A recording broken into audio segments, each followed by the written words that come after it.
दोस्तों नमस्कार। दोस्तों, कलकत्ता हाई कोर्ट ने 1 महीना पूर्व एक ऑर्डर पास किया था, जिसमें उन्होंने पॉस्को केस में एक आदमी को छोड़ दिया था।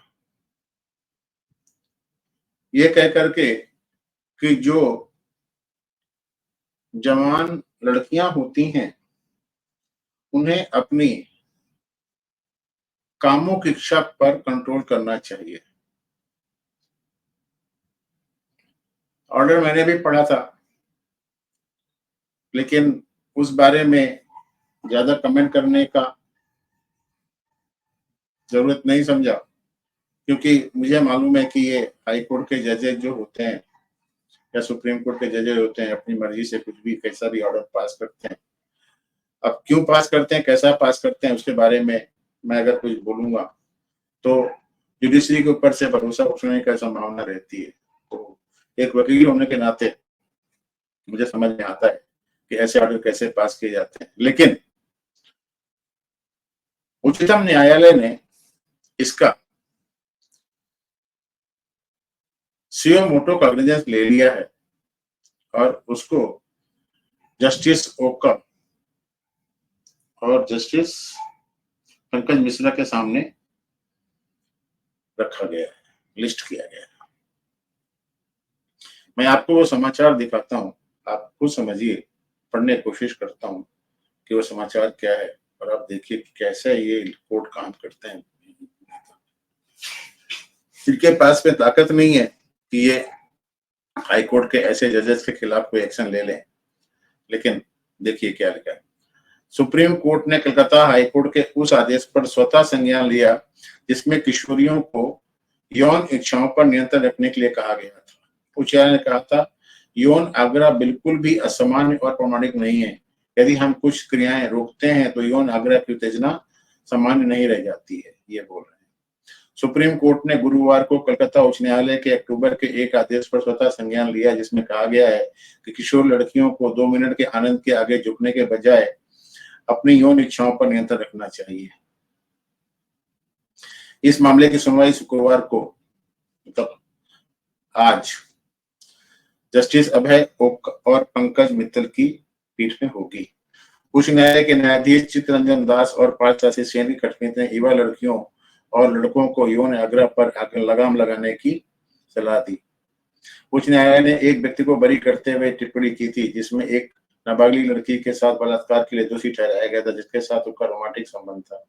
उच्च न्यायालय ने यौन अपराधों के से बच्चों के संरक्षण अधिनियम पर चिंता व्यक्त की थी, जिसमें किशोरों के बीच सहमति से किए गए यौन कृत्यों को यौन शोषण के साथ जोड़ दिया गया था और इसीलिए 16 साल से अधिक उम्र के किशोरों के बीच सहमति से किए गए यौन कृत्यों को अपराध की श्रेणी से बाहर करने का आह्वान किया था।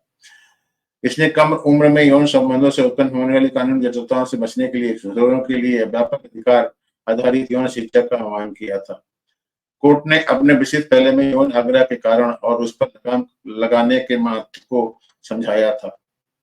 पीठ ने कहा था कि यौन आग्रह हमारे अपने कृत्य से पैदा होता है। किशोरों में सेक्स सामान्य है, लेकिन यौन इच्छा या ऐसी इच्छा की उत्तेजना व्यक्ति, शायद पुरुष या महिला के कुछ कार्यों पर निर्भर होती है। इसीलिए यौन इच्छा बिल्कुल भी सामान्य और आदर्श नहीं है। अगर हम कुछ क्रियाएं बंद कर देते हैं, यौन आग्रह की उत्तेजना सामान्य बंद हो जाती है, फैसले में कहा गया है। इसलिए पीठ ने इस मुद्दे पर कर्तव्य दायित्व आधारित दृष्टिकोण का प्रस्ताव दिया था और किशोर महिलाओं और पुरुषों दोनों के लिए कुछ कर्तव्यों का सुझाव दिया था। किशोर महिलाओं के लिए उच्च न्यायालय ने सुझाव दिया था, ये प्रत्येक महिला किशोरी का कर्तव्य दायित्व है, उसके शरीर की अखंडता के आधार की रक्षा करे, उसकी गरिमा और आत्मसम्मान की रक्षा करे, लिंग संबंधी बाधाओं को पार कर अपने स्वयं के समग्र विकास के लिए प्रयास करे, यौन आग्रह आवेग पर नियंत्रण रखे, क्योंकि समाज की नजरों में वो हारी हुई है जब वो बमुश्किल 2 मिनट के यौन सुख का आनंद लेने के लिए तैयार हो जाती है। उसके शरीर की स्वायत्ता और उसकी निजता के आधार की रक्षा करे। किशोर लड़कों के लिए उच्च न्यायालय ने कहा था, किसी युवा लड़की या महिला के उपरोक्त कर्तव्यों का सम्मान करना एवं किशोर पुरुष का कर्तव्य है और उसे अपने दिमाग को एक महिला उसकी आत्ममृत्यु मूल्य उसकी गरिमा और गोपनीयता और उसके शरीर की स्वायत्तता के आधार का सम्मान करने के लिए प्रशिक्षित करना चाहिए। उच्च न्यायालय ने कामुकता से जुड़े मुद्दों के बारे में किशोरों को मार्गदर्शन और शिक्षित करने के महत्व पर जोर दिया था। इस उद्देश्य के लिए पीठ ने कहा था कि दान घर से शुरू होता है। Charity begin from the home, ये बोलना चाह रहा है। होना चाहिए और माता-पिता पहले शिक्षक होने चाहिए। इसके अलावा इन पहलुओं और प्रजनन स्वच्छता पर जोर देने के साथ अपेक्षित यौन शिक्षा हर स्कूल के पाठ्यक्रम का हिस्सा होनी चाहिए, ये कहा गया था। तो ये समाचार है। सुप्रीम कोर्ट ने इसके ऊपर कॉग्निजेंस लिया है। आज दिन में इसकी सुनवाई होगी। मैं इसके ऊपर थोड़ा नजर रखूंगा कि क्या इसके ऊपर सुनवाई हुई है और क्या आगे आने वाला है। जस्टिस ओक साहब और मित्तल साहब के ऊपर भरोसा है कि वो इस बारे में थोड़ा सा कुछ अलग तरीके से बताएंगे। अच्छा, 370 के ऊपर फैसला 11 दिसंबर को आएगा, ये बोल रहे हैं। तो ये है छोटा सा एक समाचार, बहुत इंपॉर्टेंट समाचार था, जिसको आपको बताना था। तो कल का इंतजार करिए, इस बारे में क्या कहना चाहता है कोर्ट, उस बारे में थोड़ा सा ध्यान रखेंगे और सुनेंगे। तो देखते हैं क्या होता है। नमस्कार, जय हिंद, महाभारत।